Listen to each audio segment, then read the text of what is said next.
Hi everybody, my name is Danielle Bonayudo and I'm the Executive Director of Musica Viva NY. Welcome to Reconciliation and Relief with the Aeolus Quartet. I'm very excited for tonight's concert presentation and I hope you are too. When the quartet submitted the repertoire that they would like to record for this presentation, I was thrilled, we all were, to see such a diverse and innovative, creative concert program.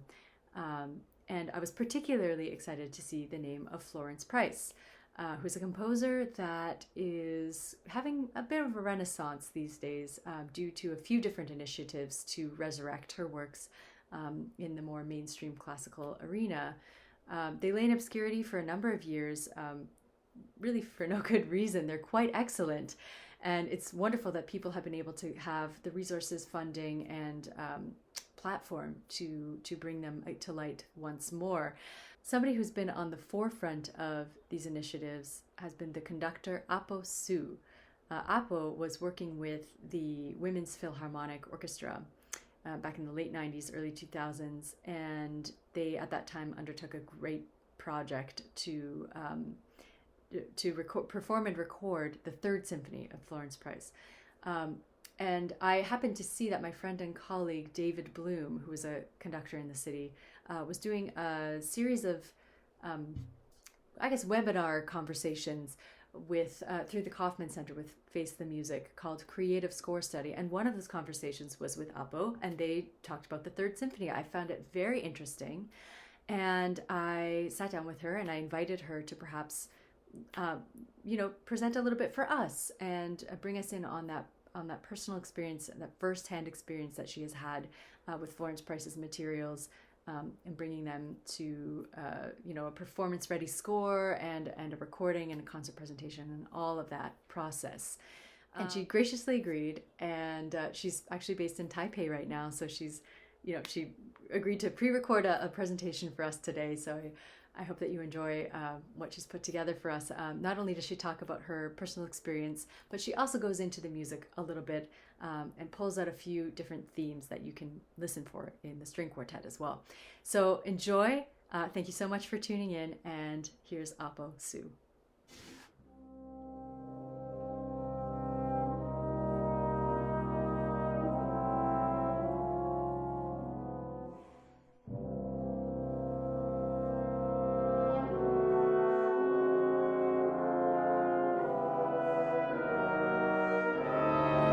Hello everyone, greetings. I'm Apo Ching-Hsin Hsu, a conductor now based in Taipei. I have worked as a conductor since my teens, from school, and then gradually become professional musician, playing music and conducting. My training was mainly first part in Taipei as a pianist. Then I entered the Hartt School of Music in Connecticut to pursue my master's in double bass performance with Gary Karr, renowned bass player, and then pursuing continually with my conducting passion for conducting. So my teacher was Charles Bruck, Maestro Charles Bruck, a Hungarian French, a very, very stern, wonderful conductor, great teacher. So I studied with him about 3 or 4 or 5 years. Then I started teaching in States. I spent 22 years in States in academia, and then became a professional conductor as assistant conductor to the Oregon Symphony with James DePriest, love him. And then music director to the Oregon Mozart Players in Eugene, artist director and conductor with the Women's Philharmonic in San Francisco, and music director with the Springfield Symphony in Missouri. So today's episode I want to talk about is really the essence of my work with the Women's Philharmonic in San Francisco. The Women's Phil, for 20 some years, really promoted, encouraged, commissioned, performed, advocate for women composers. So while I worked there for 4 years, from 97 to 01, we premiered many pieces, commissioned a lot of works, and did a lot of research, promotion, and all that. And I inherited the orchestra actually from Joanne Fletta, my dear friend, and Nan Washburn, who is also very active in pursuing and promoting women's composition. So I'm very happy to be among this group of wonderful women conductors and promoting women composers' work. So today we have Florence Price's music I want to share with you about. The program this afternoon that you'll be hearing at 5 p.m., which will be 5 a.m. for me. So I'm pre-recording this for you. It's a wonderful combination of program with Bach, Beethoven, the standard work, and then Florence Price, of course, that I will spend some time on. But I was just researching a little bit also Ben Johnson's piece. He passed away last year and he lived to be 93. He's quite a prolific composer and wrote 10 string quartets. This one that you'll be hearing, Amazing Grace, is beautiful. It has the tune that you recognize a little bit, but quickly he moves into all sorts of combinations, and microtonal and episodic, counterpointy. It's just like so beautiful. I listened to it for a bit. So I think you really are going to enjoy this very incredibly diverse program of string quartet. Now let's talk about a little bit of Florence Price, which I'll be sharing with you my personal experience coming to know this wonderful composer. Florence Price lived from 1887 to 1953. She was born in South Arkansas and eventually got married and moved with her husband, successful lawyer. They moved to Chicago where she settled and wrote. She also wrote hundreds and hundreds of pieces, very prolific. She's a wonderful pianist, keyboardist, organist. So she wrote a lot of keyboard pieces also for her students, for performance and for education. And then orchestral pieces, which I will spend some time on, because in 2000 and 2001, the Women's Philharmonic put all the resources into making a CD recording of her symphonic music, because it was so rarely done, and we wanted to have someone special and focus on her output. So as an artist director and conductor back then, with my team and my colleagues, we did a lot of research. I felt at that time, probably over a year or two, I was digging, calling, faxing, because internet wasn't that available then, in the late 90s. Anyway, I did a lot of homework. I felt like we, the team and myself, were detectives. We were calling to the right people, to the scholars, to ask where her manuscript are kept. So eventually some in Arkansas, everybody knows. But the manuscript that we did locate of her third symphony that we put on the CD was sitting in someone else's personal collection. Part of it in Yale, at Yale University Library, part of it at Eastman Library. So we, through people, through the thread of clues, tracing one after another, detectively, step by step, finally the manuscript was found. And it was a great find when we finally found it. And we went through the process of finding the copyist to help us making the performance parts, orchestral parts and score. Eventually, just about when we were about to hire someone to make the scores, I located Dr. Raylinda Brown, who was then faculty at University of California in Irvine. So I talked to her on the phone, and at that moment we were so happy to find out Dr. Raylinda Brown's doctoral thesis was about Florence Price, and she had already gone through with her resources and funding, had the score computerized, so the parts and scores were available for us. So we're lucky we have that set of material that we brought to a subscription concert. We had a concert in the spring to perform those pieces that we want to perform. And then later on in June or sometime, we booked a block of time, 2 or 3 days, and the entire orchestra checked into Marin County, Northern California, the Skywalker recording studio. It was such a treat because everybody went into it and then poured their hearts out, and everyone's ears become so keen and so sensitive. And then we produced 3 orchestral works, which I think you can see in some of my visual that I take some pictures from this CD. It's 3 wonderful works: the Mississippi Suite, the Oak, and the Third Symphony that comes in C minor, that comes in 4 movements. So today I want to share with you, because of her work is taking from so much of her African American heritage and pedagogue and spiritual and jazz and blues and all those things that are merged into her soul, into her cell. So her music pours out us very, very close to one's heart. The third movement from the symphony is called Juba, J-U-B-A. And it's a dance. It came from Africa, basically, and southern Caribbean islands. And it was a slaves dance. Back then people sing and dance at their after hour. And Juba dance is has a lot of footwork, a lot of kicking and stepping and moving about. You can actually research it and see people doing it nowadays in historic films. Quite interesting. A lot of kicking, a lot of footwork. So actually that Juba is the predecessor of tap dancing. It came into Southern Carolinas area. So then it became, some people call it Charleston. From Charleston, everybody knows the 20s and 30s movie. It was quite popular. And it came up to Harlem, and it became more and more, and tap dancing came out of that. So Juba dance itself is a very vibrant, happy, joyous kind of dance.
Chosen a part that Price has fashionably used the Latin habanera rhythm because it was very popular while she was composing this work in the late 30s, 40s.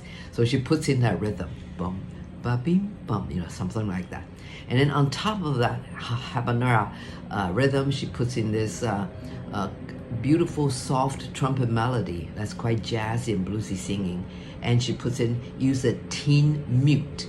Trumpet uses mutes. So teen would give it yet another sort of metallic, but soft and sort of, shivery kind of sound. So you can hear that in the Women's Philharmonic recording. It's beautifully played.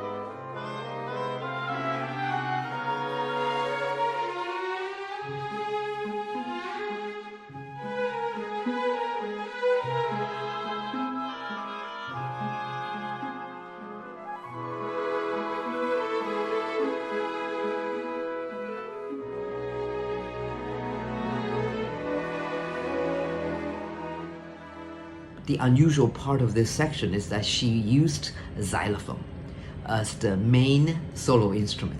Xylophone as a solo instrument sometimes you hear, but in this case it's quite a lengthy, melodious singing section. So unlike previous, perhaps you hear from Saint-Saëns, but this one is quite a beautiful melody that's put in the Juba.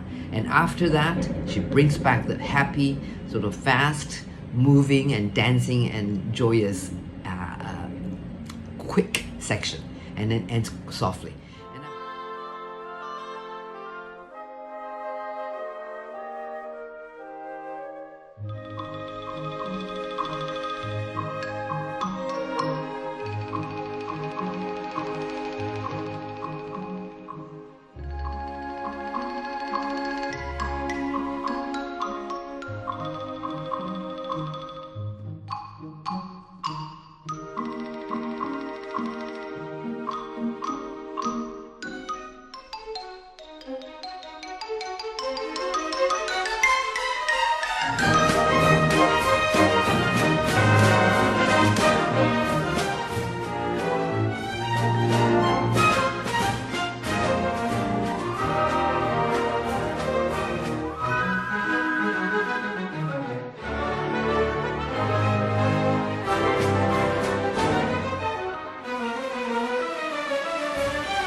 And I'm bringing it up because I think you will hear a lot of similarity as you listen to the concert later. Her string quartet has a lot of the similar sounds and harmony and melodious elements, and a little bluesy, a little melancholy, and sometimes still vibrant. So a lot of things in her music, a lot of emotions in her music that you can just pick up either from her songs or piano works, or the string quartet that you'll be hearing, or this symphony.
So in closing, I hope you enjoy listening and then seeing some of the excerpts in the pages of my score and listening to some of the Juba dance.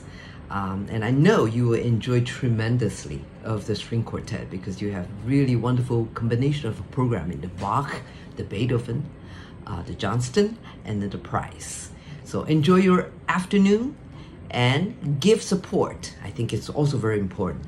Give support to composers, especially women composers, minority composers, people of color. So they need a lot of encouragement, a lot of nourishment to keep these talents continue to contribute and to compose and to create.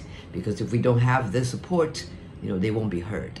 And we are happy to bring Florence Price back more and more these days because she was also, truthfully, forgotten for quite a while. And I'm glad now everybody is more keen on bringing the equality, bringing the minority and women into folds of life, folds of career, folds of our everyday life. So we want to encourage all the talents and let them shine rather than, forgetting about what they can do or what they have been doing. So through this episode and through this afternoon's concert, I hope everyone continue to enjoy music and then reach out to tell people that you appreciate them and encourage them, minority, children, youth, people of color. And let's bring it all together and make the world even more beautiful, more songful, and more lovely. Sending you all my best from Taipei.